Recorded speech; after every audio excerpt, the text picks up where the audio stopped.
Good morning. If you're just joining us, we are continuing our live 1-hour special edition of Facing South Florida. During our first half hour, the two candidates for Ag Commissioner debated live on our set. If you missed it, it'll be posted online at cbsmiami.com. And you can hear for yourselves what Republican Matt Caldwell and Democrat Nikki Fried had to say. It was a lively debate. And later in this hour, we will talk to Donna Shalala, the Democratic candidate for Congress in District 27, the seat currently held by Ileana Ross-Layton. But first, we turn to Amendment 4.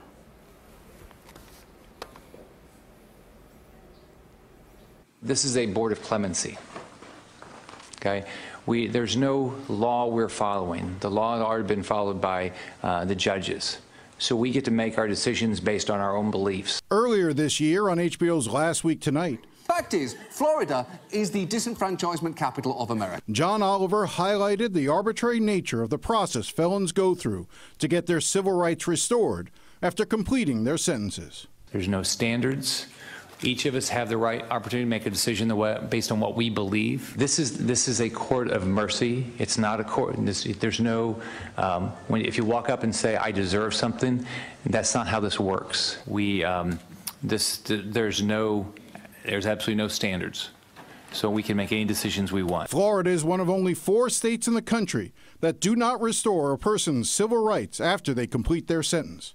Instead, they have to appear before the state's 4-member cabinet. And one board member, Florida CFO Jimmy Petronis, seems to have a specific idea of where that personal life should be conducted, because there is one question that he asks a lot.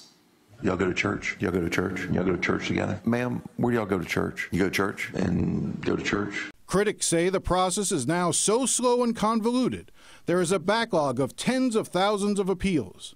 As a result, 1.4 million Floridians are being denied the right to vote.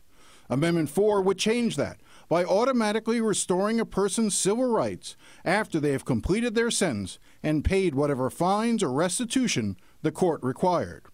The exceptions would be for felons convicted of murder or sex-related crimes. And joining me now to discuss the amendment is Desmond Meade, chair of the Floridians for Fair Democracy and president of the Florida Rights Restoration Coalition. Desmond, thank you very much for coming in. Thank you for having me, Jim. Talk to me about your own involvement in this. You've been fighting this fight for a long time. Talk to me about that. Yes, and I think I kind of stray away from the word fight because a lot of people think that we're in a battle right now, and we're really not. What we're seeing across the state is that there is overwhelming consensus on what we're doing, and so I don't relate that to a battle. I just relate it to a growing grassroots movement that is really just taking over the state. But my involvement started because I am personally impacted.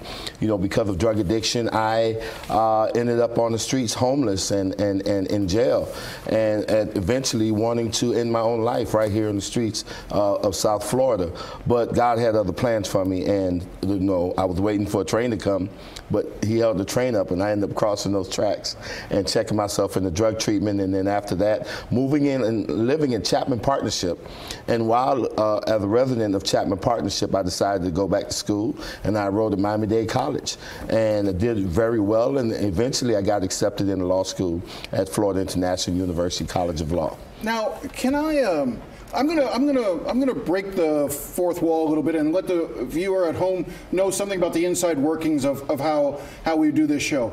I will be honest with you. When I was talking to a number of different people about who to book on this show, there were some people who did not necessarily want me to book you, in part because they were afraid, well, people are just going to think that this is an African-American issue.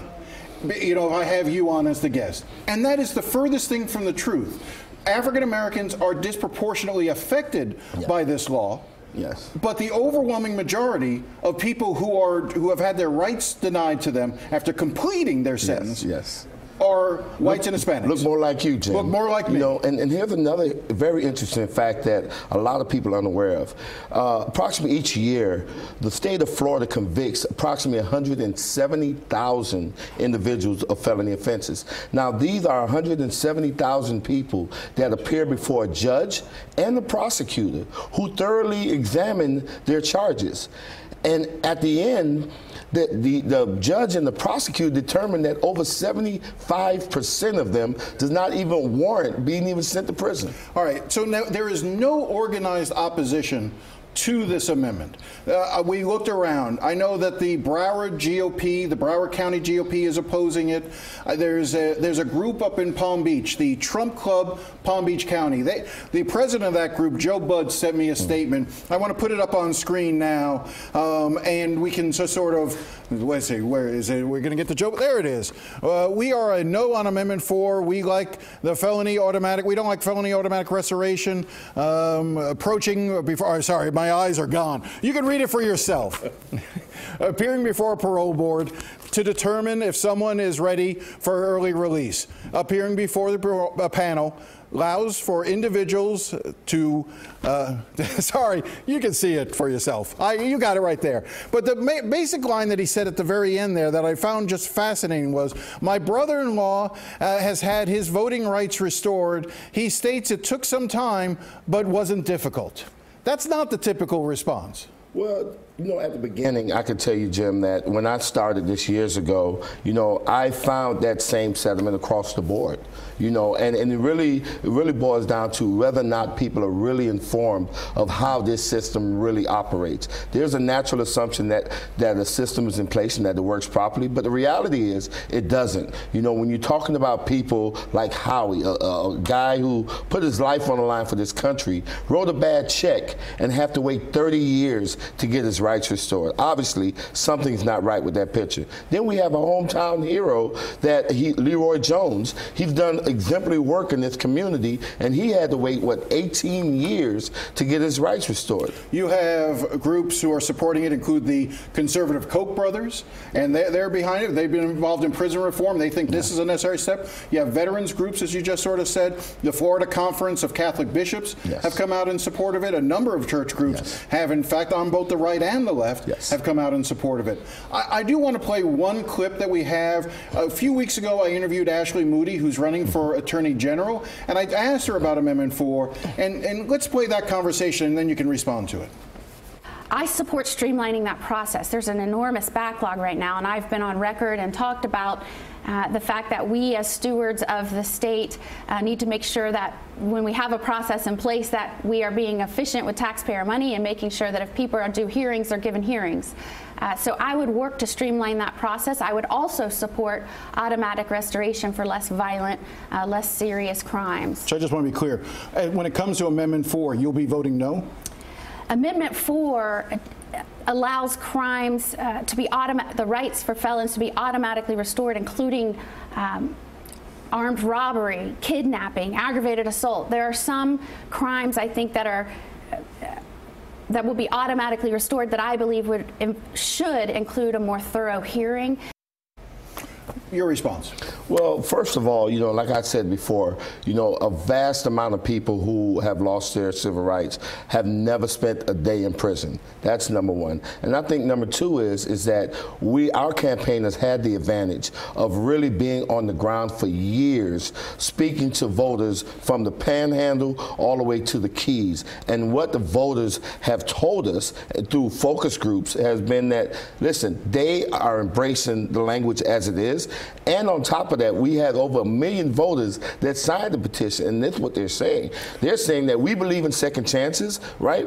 But we want to respect the carve-outs for people who are convicted of murder and people who are convicted of felony sexual offenses. But everything else, we believe that once a person has served their time, once the debt is paid, guess what, Jim? It's paid. Right. You're talking, and let's be absolutely clear. Not only do you have to complete your sentence, complete probation, complete all fines. You have to pay all fines. Pay all restitution. Yes. You have to pay. In other words, your debt has to be completely paid. Everything that that judge who presided over that case, that know your case better than anyone else, say that this is what you must do in order to earn your way back into society. Once you've completed everything that a judge ordered, guess what? It's time. What would it say about Florida if this does not pass, do you think? You know, that's a hard pill to swallow, Jim. But I think what it will really say is that probably some folks are not ready. But I doubt it, because what we've seen in our polls, what we've seen in our day-to-day conversations, is that people from all walks of life, across the board, across the political spectrum, across the racial spectrum, are overwhelmingly in support of this, and across every part of the state. So this is not something that's just popular in South Florida or North Florida. You have conservative, even state. conservative. I've seen conservative members of Congress come out in support of this. Listen, when you have states like Texas and South Carolina and Georgia that has a system where they're restoring American citizens' rights. Well, we all know Texas, Georgia, those are bastions of liberalism. All right, Desmond, Meade, thank you very much for coming on. Thank you so much. Again, it needs 60% to vote, and you have to watch, you have to read through the entire ballot to get to these things. You can't just do the top. All right, up next, congressional candidate Donna Shalala when we come back.